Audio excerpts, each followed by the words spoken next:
Welcome to Kenton's videos. Enjoy the video. In this video, I will show how to make chocolate-covered strawberries. First, choose about 1 pound of fresh, firm strawberries. Make sure they are completely dry after washing. Any water will prevent the chocolate from sticking properly.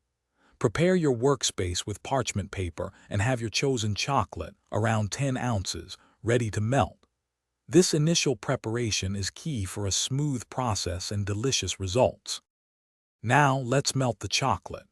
You can use a double boiler for even heating or microwave it in 30-second intervals, stirring well each time until smooth.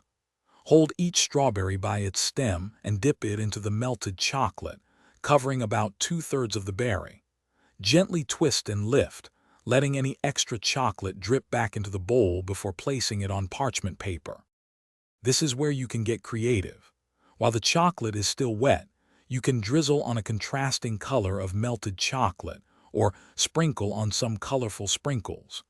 Chopped nuts, shredded coconut, or even a dusting of cocoa powder can add a lovely touch. Once decorated, place the strawberries in the refrigerator for about 15 to 20 minutes to allow the chocolate to fully set and harden. Once your chocolate-covered strawberries are perfectly set, store them in an airtight container in the refrigerator. They are best enjoyed within 2 to 3 days to ensure optimal freshness and flavor. These delightful treats are perfect for any occasion, from a simple dessert to a special gift. Remember to check the description below for links to some great deals, including that fantastic lifetime warranty on Darn Tough socks and other helpful resources for your next culinary adventure. Thanks for watching. Consider subscribing if we helped you.